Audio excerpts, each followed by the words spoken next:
resting, being in pleasure. That doesn't feel safe. That feels very uncomfortable. I don't like that. That's very unfamiliar. I'm used to hustle. I'm used to grinding. I'm used to busyness. I'm used to constantly doing for other people. I'm used to saying yes, even though I don't even know what my yes is. I'm used to people pleasing. All of those pieces, we do that because it feels safe. It's what we've been taught. It's what we're conditioned to do. And so choosing another way is deeply uncomfortable.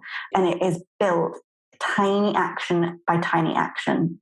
Maybe the first time you do the bath, you can only tolerate 2 minutes. I got to get out. I got to be busy, but you did it. Next time, maybe you're in there for 5 minutes. Amazing. And we're showing each other the different way. Like, we get to do this super imperfectly. Oh my goodness, super imperfectly, and tolerate the discomfort of letting people see us, really see us.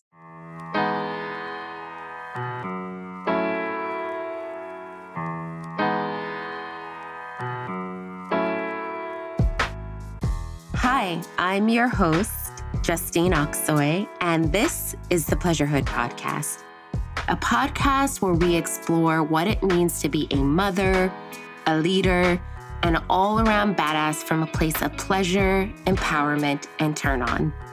I am here to revolutionize how humans experience sex, pleasure, and motherhood by normalizing self-care, normalizing having desires, and normalizing mothers as sensual and sexual beings. Quick side note, you don't have to be a mother in order to listen to this podcast. Though I create my work with mothers in mind, this conversation is for everyone. I truly believe that pleasure is one of many paths of healing, and I'm here to highlight how to walk that path, no matter who you are. It is my deepest desire that wherever you find yourself on this amazing journey we call life, you can experience your power, your turn on, and of course, orgasmic pleasure.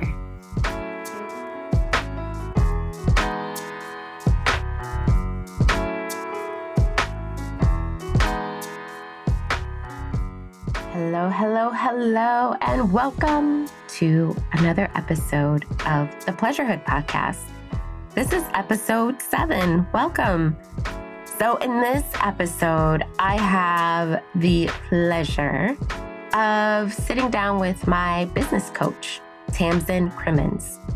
Tamsin is a somatic coach working with revolutionary female entrepreneurs, coaches, healers, and world changers who want to step into their own version of embodied leadership. She is obsessed with helping best-kept secrets who'd love to be more industry famous to discover the medicine in their message, feel confident sharing it, and get paid for being themselves. I mean, she's pretty badass. I love her so much. And my conversation with Tamsin, in my opinion, is so incredibly powerful because we discuss what it means to live in the full spectrum of life as a mother. Being able to expand our capacity to be with our pain, grief, and shame makes way for us to luxuriate in the full capacity of our pleasure. Pleasure can shape and heal our relationship with our bodies, allowing us to come home to ourselves and feel safe in our body again. And we also discuss how we get to change the script to how we experience wealth, health, and motherhood. We get to define motherhood and parenthood for ourselves and begin to create and shape that reality one step at a time. It is a really beautiful conversation, and it ends with some concrete ways you can start practicing pleasure today.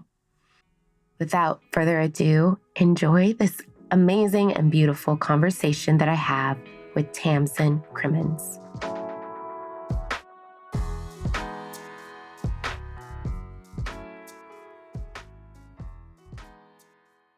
Tamsin, thank you so much for doing the Pleasurehood Podcast. It means so much to me for you to have this conversation with me. Just a little history about how I know Tamsin. We did like a VIP coaching day together.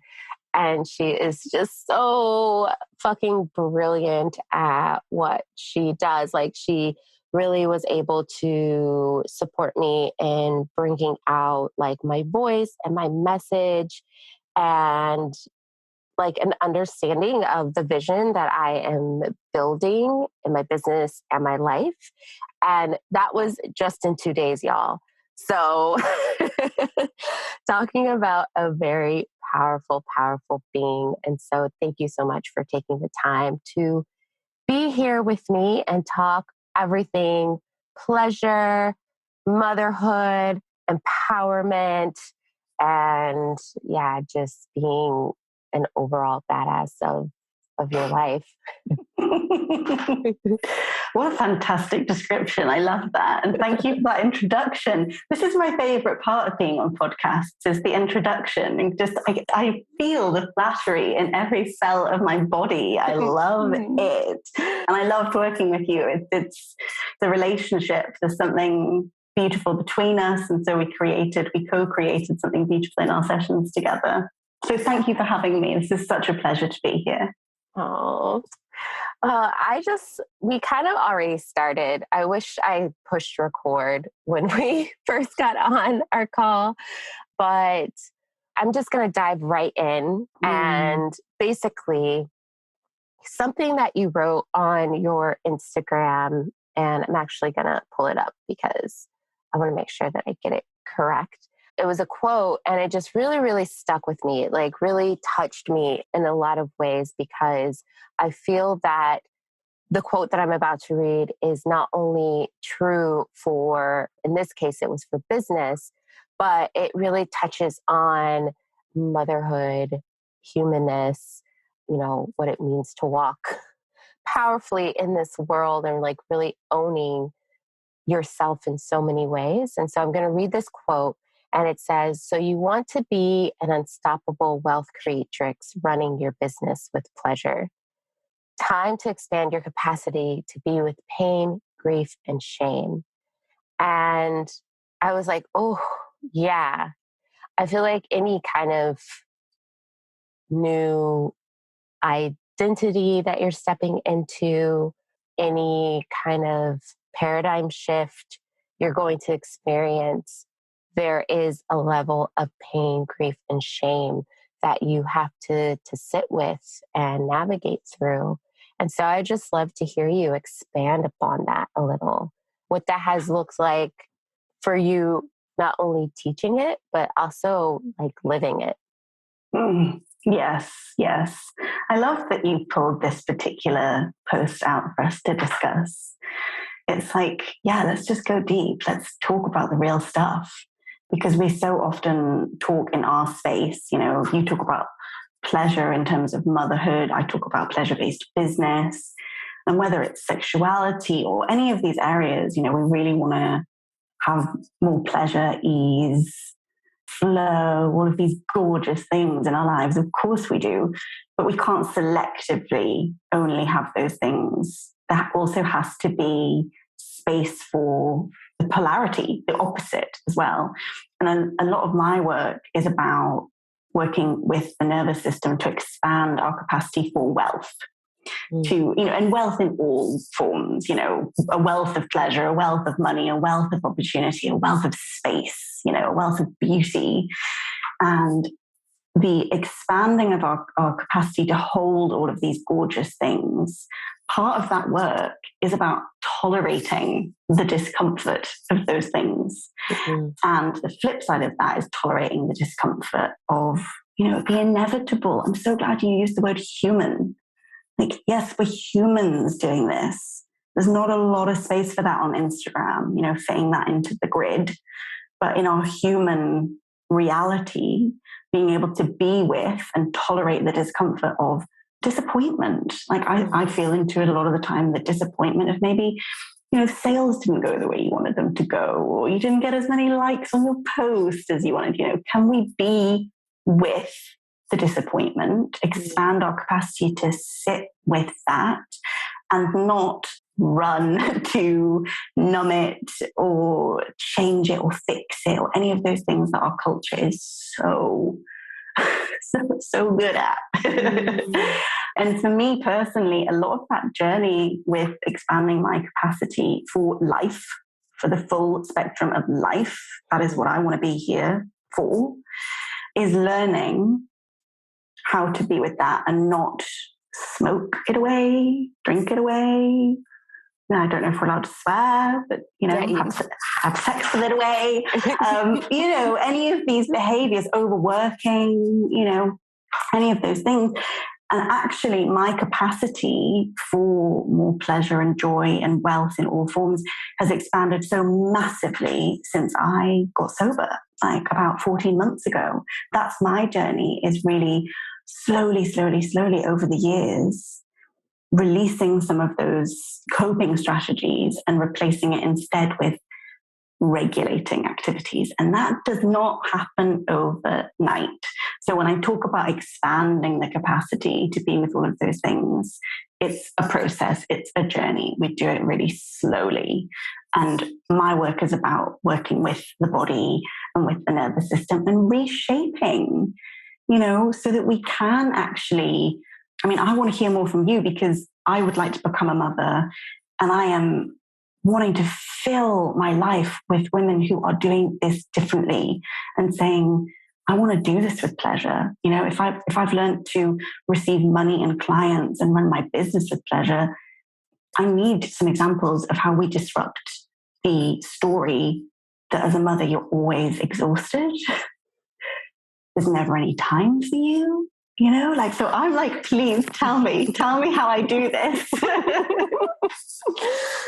Oh, I love everything that you shared, and especially just like using the body, because my whole thing is an embodied experience, especially when pleasure is involved. And one of the things that I have learned about pleasure, especially the more that I practice it just in my everyday life, is that pleasure actually brings you closer to your body. It creates a relationship to your body. And everything that you just said was just like, understanding the coping mechanisms that you use to kind of escape, to check out, to soothe yourself, which is completely understandable. Like, don't get me wrong. There are days where I'm like, man, I wish I still smoked like some weed. I could really use a joint right now. Yeah. Like, don't get me wrong. It's like, I have those days. And one thing that I have had to sit with, kind of going back to the quote that you wrote, one, the pain of my birthing experience, because and that's one thing that I definitely am trying to incorporate into my work, is you have a plan for how you want to give birth, and it can all go awry. And in our society, so often it's like, oh, it's going to be so beautiful. And when you see your baby, you're going to like fall in love and all this stuff. And I'm not saying that can't happen. Of course, people have ecstatic births, and, people have these really beautiful experiences giving birth. And I also don't want those who didn't have the birth outcome that they desire to think that they did it wrong. Because for a long time, I was like, I should have exercised more. I should have ate better. I should have like done X, Y, and Z. And then I really take a moment and I'm like, Casey, you were pregnant during a pandemic. Yeah. You were trying to keep yourself safe, healthy, not from getting sick. Like, you did your job the way that you did it. And like you had an adverse outcome with postpartum preeclampsia, but you had all the tools that you needed to make yourself safe, to get the help that you needed, to advocate for yourself. And so that I have to look at it that way, right? But still sit with the pain of like everything that I missed out on because of the pandemic, because of my postpartum preeclampsia. And then I have to sit with the grief of that as well. And I think when I decided to sit with those two things, and I decided like, okay, I'm actually going to choose something different for my mothering experience. Like, I'm going to sit with this and I'm going to heal it. And then I'm going to choose something differently. And honestly, from the very beginning, I was like, I have to make time for myself, because if I'm not healthy, if I'm not happy, then how am I going to create that kind of environment for my son? And it wasn't easy. Like, it's not easy, especially when they're young and they need you constantly, like literally to live. But one thing that I realized is, like, if I have a regulated nervous system to the best of my ability, then my son can co-regulate to my balanced nervous system. And in that, I can start like changing familial structures just from like my nervous system and how I operate and how he will operate and how his children will operate and so on and so forth. And so it was like a very clear choice of like, this is what I desire to do, and it has to be different. And I realized, if like me being a coach who teaches embodiment, that lives embodiment, who's a true believer in living embodied, and I feel numb and disconnected and like out of it, which is understandable because your body goes through so many physiological changes during birth and postpartum. I know there's so many other birthing individuals who must be experiencing the same thing, and they don't know where to start and they don't know how to come back home to themselves. And so I was really interested in like, yeah, how do we use pleasure practices to come back home to ourselves, to feel safe in our bodies again, especially if we had a traumatic birth, to trust our bodies again, to trust in our innate wisdom as we navigate being a parent. And so I had to be really deliberate with it. And I had to create a lot of non-negotiables. Now, those changed as my son got older. His needs changed, like his time, like everything changed. Like, he became more active. He, believe it or not, needed me more. And he needed me to be more present and attentive with him. So that time of like creating self-care from a very wide experience of like spaciousness to like narrowing down to where I was like, oh, I have to be really intentional about the time that I create for myself. And so like the other day I had this, I don't know, it was like this intuitive hit of like, oh, I'm going to take a bath. And it was like 2:00 in the afternoon. My son was asleep. And I was like, I really just need to like create a sacred space and take a bath. And that's what I did. I lit candles. I made it super dreamy and just took a bath and like relaxed. And I was like, wow, I need to do this more often. Like, I need to create this time and space for me to sit in the bath and do nothing. And one of the things that I definitely have to navigate is like mom guilt. Yeah. It's like feeling guilty. And also the shame of wanting to put myself first. Yeah. There's so much shame around like, oh, I want to go get a quick pedicure. And like the shame of like, oh, you're going to leave your child, like not even alone. He's with his father. Like, you're going to leave your child like for an hour. Are you crazy? And I'm like, I have to really navigate like, who's speaking right now? Like, I don't think this is my voice. I think this is something else. And I have to like, yeah, I'm totally going to go get a pedicure because I need that hour to myself. And I want to feel beautiful, and it's super pleasurable to me. And so I go and do it. But it's definitely been a journey of letting go, being with the messiness of it, because it's not perfect. And you're right, like Instagram, we put our more curated selves on on social media. And meanwhile, in the in-between, it's super messy and I get it wrong all the time. But that creates space for me to like get it right, you know? Yeah, I love this. And thank you for sharing that story. That's, really powerful.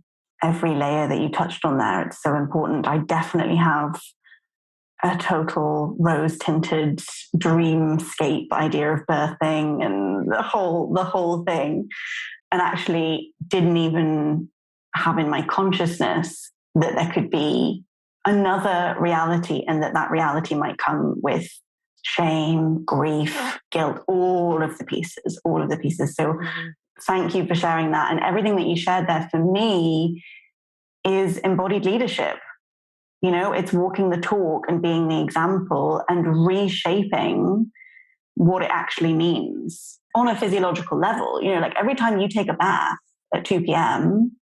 and are present there, and you can notice the guilt, like we can notice that sensation, notice it there, be with it. You know, with your level of awareness to notice the guilt when you want to go for a pedicure, noticing whose voice is that? Like, that is incredible. It really is. And every time that you do that, that I do that, that anybody else, and you're listening to the podcast, doing this work and saying, we are carving a new path. We are doing it in a different way. Our ancestors didn't get the chance to do it like that. I'm pretty sure I've got their voices in my mind as well. You know, like we are carving a new path and saying we're doing it a different way. And what you say about the co-regulation that you can have with your child and showing, like literally showing everybody in your life a different way. You don't even have to say anything. Your resonance, your being in the world is showing us, and we can feel it. Like this at first doesn't feel safe, right? Resting, being in pleasure, that doesn't feel safe. That feels very uncomfortable. I don't like that. That's very unfamiliar. I'm used to hustle. I'm used to grinding. I'm used to busyness. I'm used to constantly doing for other people. I'm used to saying yes, even though I don't even know what my yes is. I'm used to people pleasing. All of those pieces, that we do that because it feels safe. It's what we've been taught. It's what we're conditioned to do. And so choosing another way is deeply uncomfortable.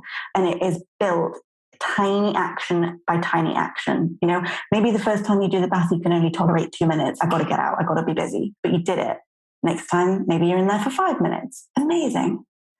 And we're showing each other the different way. Like we get to do this super imperfectly. Oh my goodness, super imperfectly, and tolerate the discomfort of letting people see us, you know, really see us. Because this is so much of my work in my space serving entrepreneurs and coaches. It's how can we actually let people see the real us? We've got to see ourselves first. And we've got to tolerate the discomfort of them being able to really see us. But actually, it's those moments, we all know this, when somebody's genuinely vulnerable or genuinely shows us who they are, we just want to lean in, we just want to be closer. I'm wondering if you've noticed that in your own work, because you're putting out such gorgeous stuff, you know, the podcast, and, you know, you mentioned the workshops that you were teaching at, all of these pieces. I'm so curious your experience of letting yourself be seen in this, because it's different. Like your work is pioneering. Yeah. Interestingly enough, I love using examples from my own life. Yes, because you're a storyteller. Yeah, because I'm a storyteller. We've talked about this. Yeah, you're a writer and a storyteller. It's a natural gift. Yeah, and it's like, to me, I love relatability. Like I really, truly do. For example, in my workshop, I had shared a couple of experiences of like microaggression and racism that I experience every single day. And it's like so slight. Did that happen? Did I make it up? And so I shared it. Yeah. And so I shared it in anti-racism and birthwork class that I taught.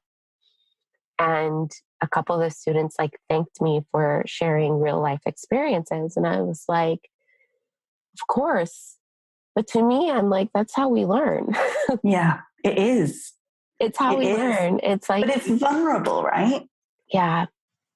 which is funny. I feel like I never really thought about this for a while, but I've done so much work around sharing certain experiences. Like I don't share all experiences, but there's certain experiences where I'm like, oh, yeah, like someone will benefit from hearing this. Yeah. And there's certain stories that I've shared so much that it just reminds me how far I've come on my journey. But there are certain experiences that I shared at first. It was really difficult because I had to sit with like the shame of like when I share about my experience of, I think I shared this with you when I first chose life and I realized like, oh, I am saying yes to my life. Like no matter what it looks like, I'm saying yes to it. Yes. And like back then I was 30 years old working at an ice cream shop. And at first, when I first start like sharing that story with people, I was like, what are they going to think about me? Like I was 30 years old working at an ice cream shop with like, 16, 17-year-olds. But just the process of allowing myself to be seen in that story was so, so healing. And I think that's what I like desire to normalize when it comes to talking about motherhood. Because there's a lot of, for lack of better words, I feel like there's a lot of like romancing like motherhood, Yeah. Like I said, we romance like pregnancy and birth. I feel like we romance what motherhood is supposed to be. Like it's supposed to be this effortless, constant giving of experience. But the thing is, a lot of mothers are operating on fumes. Yeah. And there's shame around like that you can't do it all and that you can't be it all for your family, for your friends, for your community. And there's shame that of like, if I have to ask for help.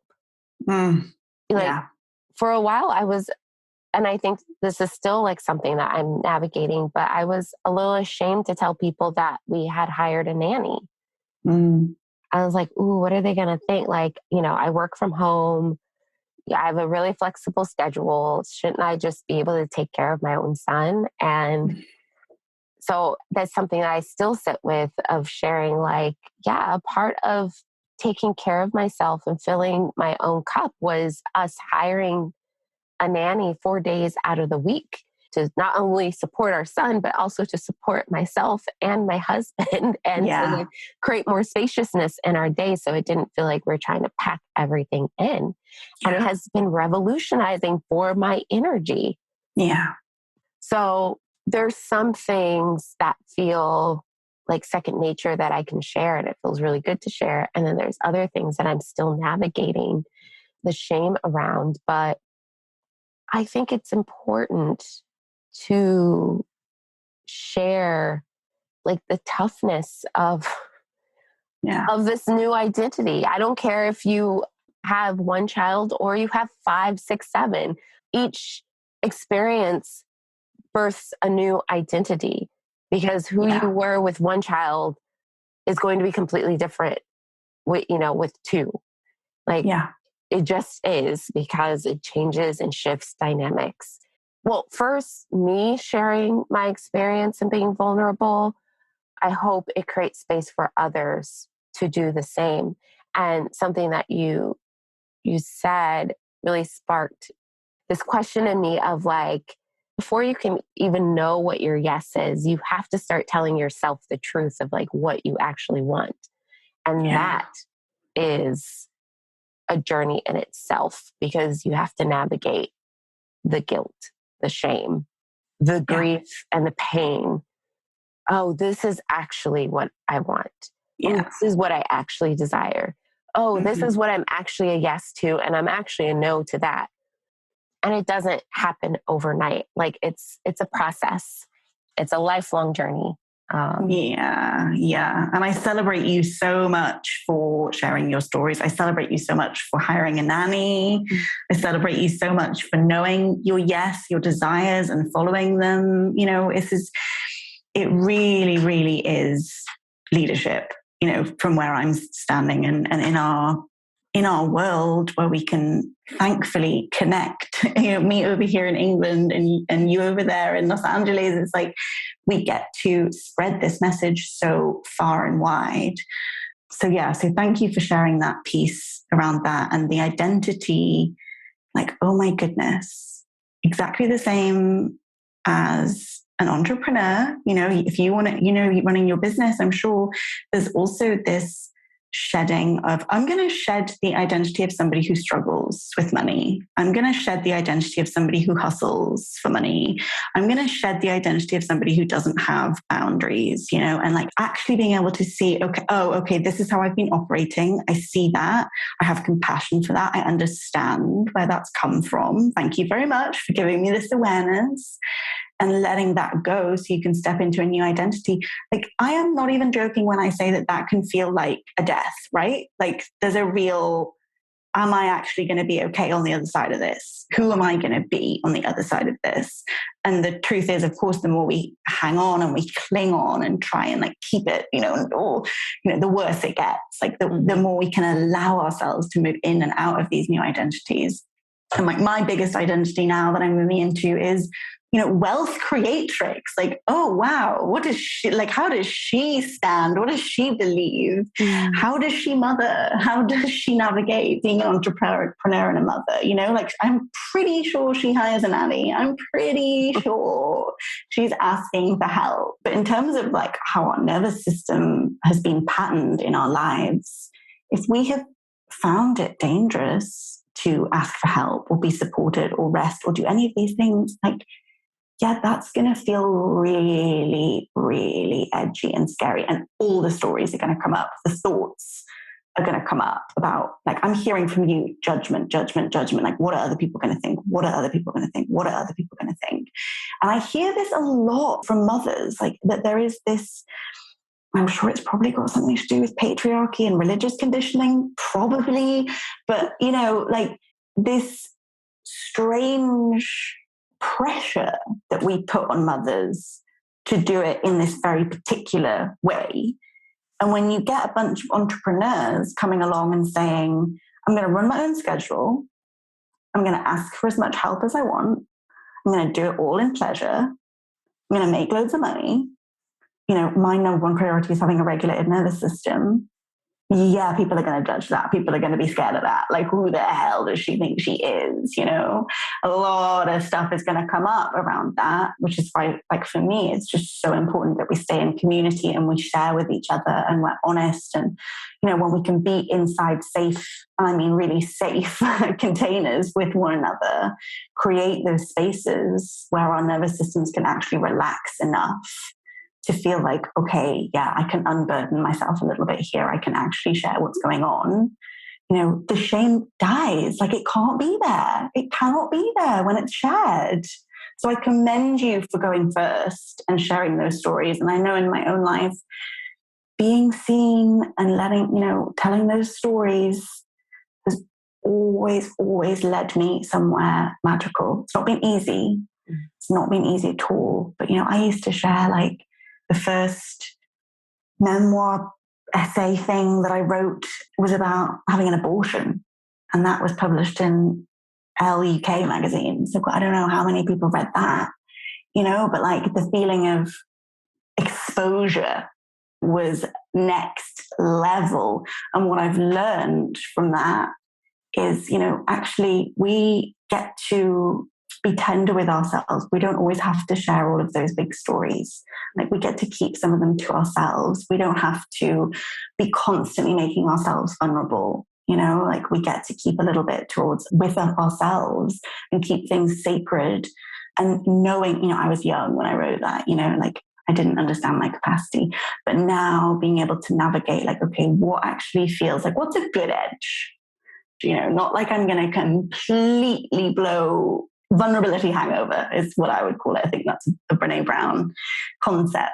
Like maybe a year ago, if I'd been on a podcast and been sharing and letting myself be seen, I would be in bed for a couple of days after that. Like, that would be too much for my system. It would feel way, way too dangerous. Mm-hmm. And now I know how to navigate that experience, with my feet on the ground, like myself rooted, you know? And so much of that, to me, it's like another phrase for what are my regulating resources here? Who can I co-regulate with? You know, like what is actually going to bring me back to center here?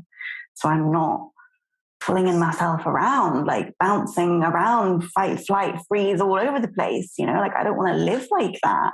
And I'm certainly not going to be a good leader like that. And this is not a criticism when our nervous systems are dysregulated. It's a completely natural human thing.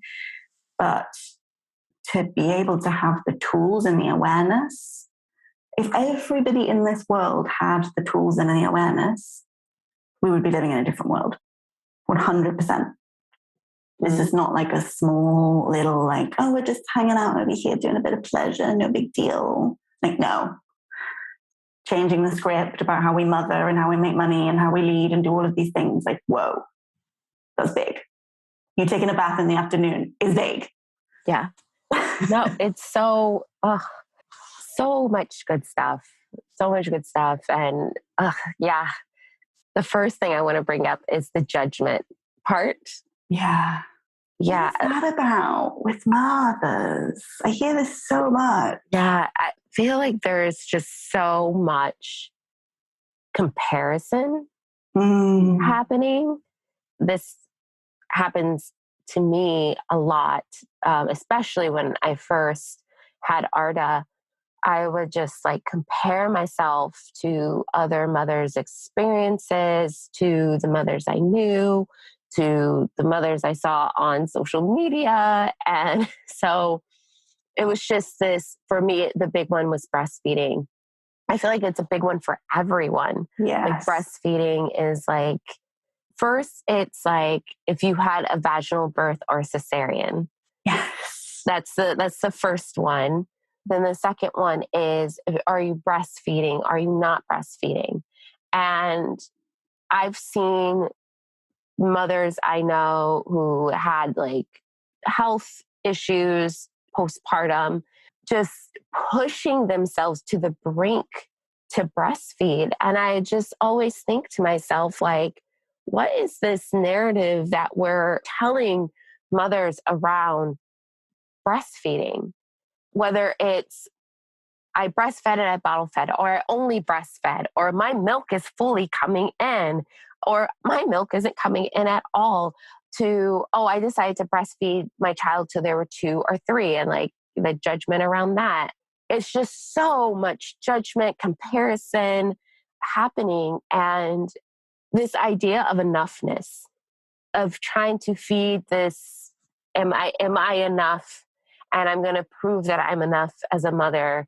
So I'm going to breastfeed, even though this might not be a optimal choice for me. Or I am going to do everything in my power to have a vaginal birth, even though this might not be an optimal choice for me and my child. I think it really comes down to going back to the shame and not knowing how to navigate that. I love what you said about like meeting your edge, in the sense of what you're like, the capacity that you actually have in certain situations. And for me, I had actually reached my capacity with breastfeeding, because I was really trying to navigate my blood pressure. And it got to the point where it was like, my blood pressure is so out of control. I have to take a medication that is not breastfeeding friendly. And I literally just had to stop. Like my doctor was like, you have to stop breastfeeding like today. Yeah. And I was just like, what? and, and so like having to navigate that for myself. And I don't think I really shared that with anyone, because I was so afraid of like what people would think about me as a mother. And so I really feel like it's just us trying to live to this societal idea of like what it is to mother, what it is to be a mother, and not really coming up with that definition for ourselves. You know, like I really, truly believe that, because there's just like, we've been approaching motherhood as if it's a monolith. Like there's only one way to do it. This is what I'm hearing, and I'm really, a thought came to me when you were talking about the comparison piece, because I heard a theory recently, and I wonder whether this is applicable, but this idea that we compare ourselves to others as a survival tactic. Like, I'm assuming, I don't know, but like, you give birth to this baby, and it's like, what the hell do I do? So we look around to others for guidance, and obviously we don't have like the elders and the community. Now we have Instagram, which is full of like, this is the way to do it, this is the way, no, this is the way to do it this way, and all we're really trying to do is like keep ourselves alive, like keep the baby alive, keep ourselves alive, instead of it being this kind of, like a supportive community where we can help each other with like, maybe you could try it like this. Instead, it's so tied into commerce and capitalism and all of these pieces of like, well, okay, if you do it this way and buy these products and subscribe to this person's method or whatever, you sell more, whatever. And it seems like such a missed opportunity for our shared humanity, for us being able to be like, none of us know what we're doing. We're all making this up. Like, we don't really know. Can we allow ourselves to be human here together? And it, like, to me, this is, I just keep coming back to that all the time. Like, can I make more space for my own humanity and for others' humanity? Like, where has that gone? Like, it just doesn't feel like there's any room to mess up. And the pandemic has made it so much worse. Like, it really, really has, to not be able to be in the room together, being honest about what's really going on. I mean, it's fantastic now we have podcasts, and like, I'm like constantly listening, like, how is everybody else doing? Really though. Yeah, no, it's so true. It's so true. And it's funny, I had a dinner with some friends and we were talking about the pandemic and how it's still going, and how, so many of us are in different stages of pandemic living. It's like some of us are like super traumatized, still in survival mode. Some people their trauma response is just to pretend like it never happened and just to get back to like normal life. Yeah. And then there's some of us that like desire to get back to normal life, but we don't know what that looks like and how to still navigate it because it's still happening. Yeah. And we don't want to get sick, and no one is sharing like a shared reality. Yeah. You're right. Like, we're just trying to grab onto what will allow us to survive. Like, what is going to speak to our survival, whether it's like stay in your house, don't leave, like continue to live like it was at the beginning of the pandemic, to like, oh, whatever, like, like everything's fine. We're all gonna be fine. Like, everything's fine. Yeah, it's a hell of a lot to navigate. It really, really is. Yeah, and this is where, for me, pleasure, this is not a negotiable thing. This is not a nice to have thing. This is, if we are going to navigate this increasingly chaotic, unpredictable, uncertain world that we live in, and lead our families, lead our businesses, lead our communities, because we have to do it. Like, we are the ones. We've got to do that. For me, pleasure is just like another, term for a regulated nervous system, basically. Yeah. And when we're in that space, we think clearly, we have innovative ideas, we have space for compassion and empathy, social connection. Like, this is the stuff that's going to move us forward in the right direction. So it's really, it's so much more than baths and pedicures, as you know. These things they're so dismissed, as like unimportant. And the truth is, they enable us to be able to lead rationally, and not in constant fear. Yeah. Yeah. Oh my gosh. That was so good. And I feel like that is such a perfect place to end our conversation. That was so eloquent and beautifully like wrapped up our whole conversation, and also like what it means to practice pleasure. And I would love for those who are new to pleasure, they don't know where to start. They're like, this is all well and good, but how does that apply to my life? What are at least like 3 things that someone new to pleasure could begin their pleasure journey? Ooh, I love that question. That is such a good question. So I think keep it really simple, keep it really small. You know, we don't want to be going from naught to constantly orgasmic states. It's just not realistic. So I would be starting with the moment that you wake up. I mean, God, have the phone out of the bedroom for one. But when you wake up, just spend a couple of minutes actually touching your body, you know, maybe running your finger across your lips, feeling your fingertips, your feet, maybe feeling around your hips, perhaps. I mean, I'm constantly touching my breasts. I don't know. Although I hear mothers are like, they're constantly being poured at. So maybe it's like, get off my breasts. But whatever it is that's just, you know, maybe some breaths.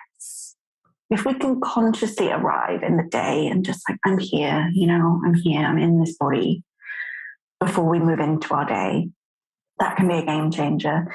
And then just, I like to sometimes use timers throughout the day, like little check-ins to notice, where am I right now? Like, am I here? Am I present? Am I anxious actually right now? Do I need a drink of water? Do I need, you know, real basic stuff? Like real basic. Am I tired? Am I sleepy? Like, how would you, you know, like you would with your kid? Like, are you tired? Are you hungry? Do you need a drink? Just to get into that habit of actually coming back. Like, how am I doing? What can I do just to give myself what I need? And practice that, you know, see what happens if you can practice. I mean, my goodness, if you can practice that 30, 60 days in a row, that's going to change a hell of a lot, because we're just dipping in. We just want to dip in a tiny, tiny little bit. It's too overwhelming to be, I don't know if you've ever had the experience, but, you know, like say if you got taken on a really romantic evening and you've never experienced that before, you know, you get picked up in a limo and there's candlelight and it's overwhelming. You're not even, you know, for me, like I'm not even there. I can't cope with it. It's got to start with like, thank you very much for bringing me a cup of tea. Like I can receive that. That feels good. That feels, I'm registering that as really safe right now. Like, thank you. So just tiny, tiny reminders throughout the day to come back to yourself, like give yourself what you need. Just start there. And that will start to just reshape your system to start to receive just a little bit more information, a little bit more pleasure, a little bit more. Over time, we can allow more and more and more in. But start really simple and start really small. That was so good. Yeah, I love that. Like just starting small and have such a huge impact. Like it really, truly does. Like, yeah, I'm not going to go further into that, but thank you so much, Tamsin. Like this was such an amazing conversation, and I just really appreciate your time. And this was just everything. So thank you. Thank you. It was such a pleasure. Thank you so much for joining another episode of the Pleasurehood podcast. I hope you enjoyed listening to my conversation with the beautiful Tamsin Crimmins. You can find out more about Tamsin and her work by checking out her website, tamsincrimmins.co.uk, and you can also find the link to her website in the show notes. If you're new to the Pleasurehood podcast, first of all, welcome. And if you liked what you heard and you want to connect with me more, you can listen to past episodes. Follow me on Instagram at Justine Oxoy, and also drop into my YouTube channel, aptly named Wild Sexy Free. If you're an Apple Podcast user, You can support the podcast by leaving a review there. I would really, really appreciate it, and thank you in advance. All right, beauties, that's all I have for you today. I am sending you so much love, pleasure, and sexy vibes your way. Until next time, stay wild, sexy, and free.